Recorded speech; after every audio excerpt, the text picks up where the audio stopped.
Moving into the 65 Sport Yachts, I mean, how we've gone into the sports bridge, or should I call it the Sky Helm, as we're calling it now, because we've kind of gone back to the future in a lot of ways. It's kind of going back to our original roots of why we originally come up with the idea of a sports fly.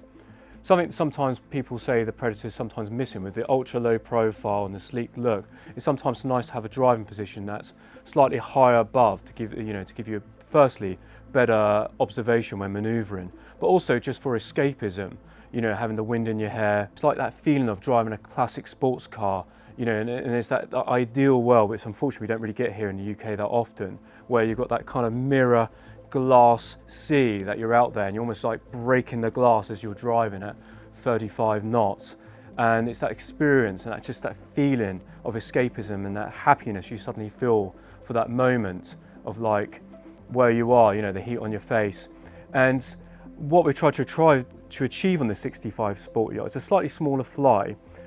I'll come to the social element of it in a sec, but the driving position, I'm going to touch a base on that. So what we've designed, or our designers have gone on to, is basically this sort of center console element, which is made of carbon fiber, or has carbon fiber touches, low bucket seats, and this steering position. And the steering position, I call it kind of like a yoke. It's kind of been designed like an aircraft yoke.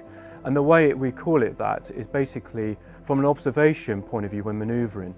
The yoke from a non-seating position the steering wheel will move up and lock in position. There's a joystick just to the left of the wheel, so it's positioned outboard of the steering wheel. And from that, you can stand there, manoeuvre the boat safely, come out of your berth, your dock, and you've got a good stood position. You can see the foredeck, the side, and the back of the boat. And then basically you touch a button and the yoke will come back down, so you're in a seated position. The seats are like a bucket seat that you would expect from a race car, and you've got the actual throttle position right there, located right by your leg.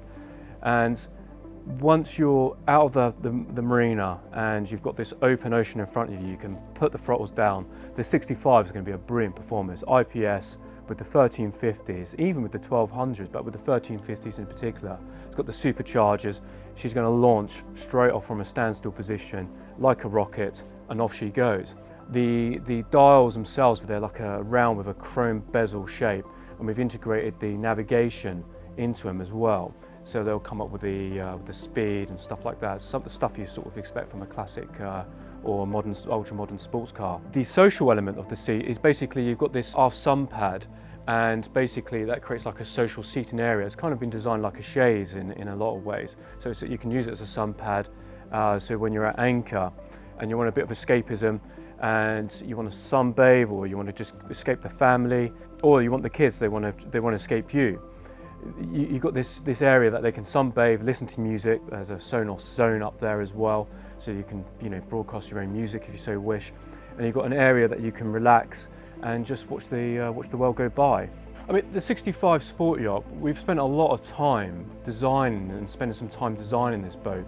Of course, all our boats get a lot of attention, but this boat in particular, she's that little bit special. And when you finally go on board and physically see this boat for the first time, I think you're going to be overwhelmed. It's certainly got a wow factor. Stepping onto the back of the boat, and it's got a bit of a beam on the boat, but the first thing that's going to strike you is the stair design, and it's this really cool ultra stair that's been designed, and it's the way they've curved the stair shapes, and that they've laid these lighting strips, and they are washed down the staircases, and it's going to have that striking impact that this is something different. And when you open up the garage door, if I start from the stern of the boat, the garage is really cool, and it's something that is very unusual to find on a 65-foot boat, let alone on a 80-foot boat. But basically she's 1.5 times the usual garage capacity. And when I say that, basically she's a centralised garage. Normally on a traditional Predator, we offset a crew and the garage is kind of positioned like a 20-degree angle. And that's normally to clear the engines and the exhaust in the engine room. But because she's IPS, it's allowed us to put a flat floor in.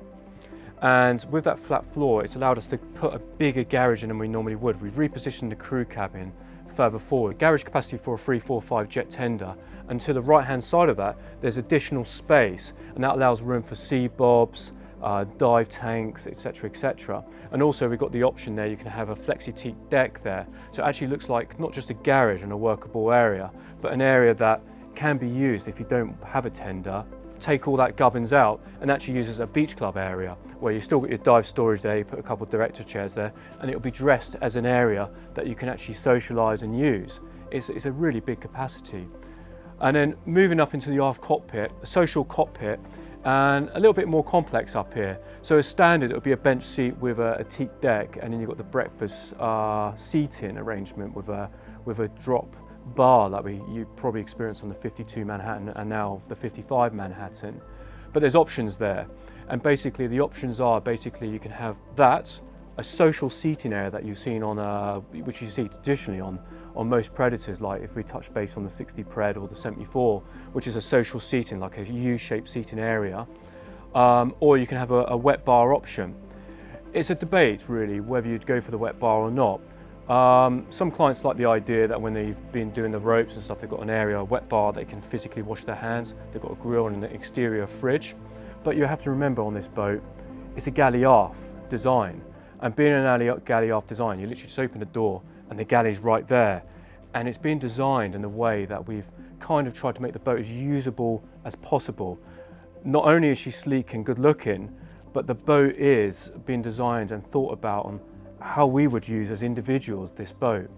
And first things first, it's got really good refrigeration capacities. So as you walk through the door, on the right hand side you've got a fridge and a freezer, or you can have two fridges if you so wish. You've got the galley right here on your left with a little bar. You've got a TV just forward of the fridges, which can be on display or on a rise and fall. You've got this fantastic U-shaped social seating area with a coffee table that can also open up as a dining table, and that's on a high-low. And then you've got this really cool console, and the console's been designed to be a feature of the boat, something that you can be proud of to look at. It's glass bridge displays, all the elements and all the controls, as you can imagine, are all integrated into the screens themselves.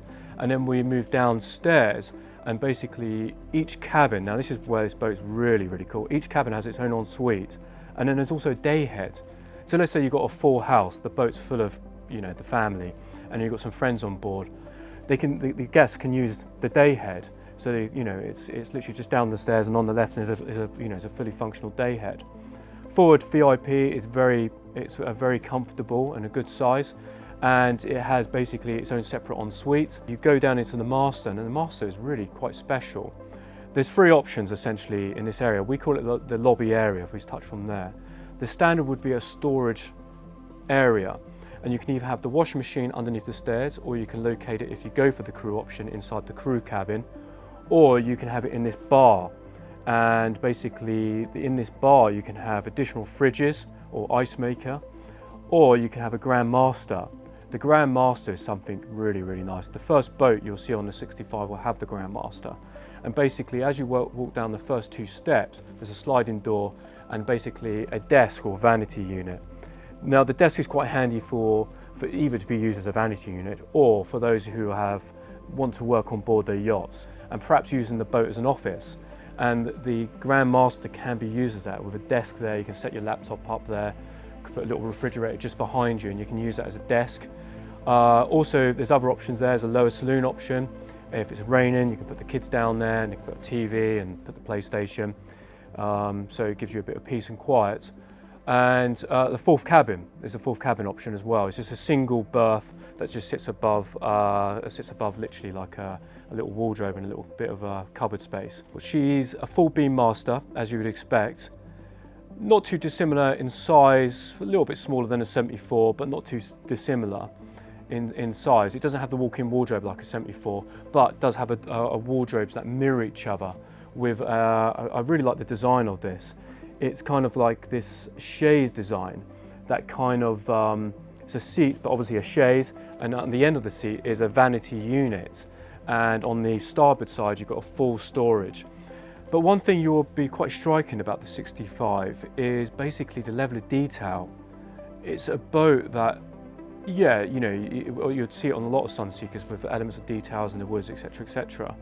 But it's everywhere you look, and you look up on the roof grounds, and it's the way the designers have like integrated all the lacquer work into the roof space and the mirror that sort of comes down onto the window, onto the side of the windows, and basically integrated into the actual furniture and on the headboards, every little bit of detail.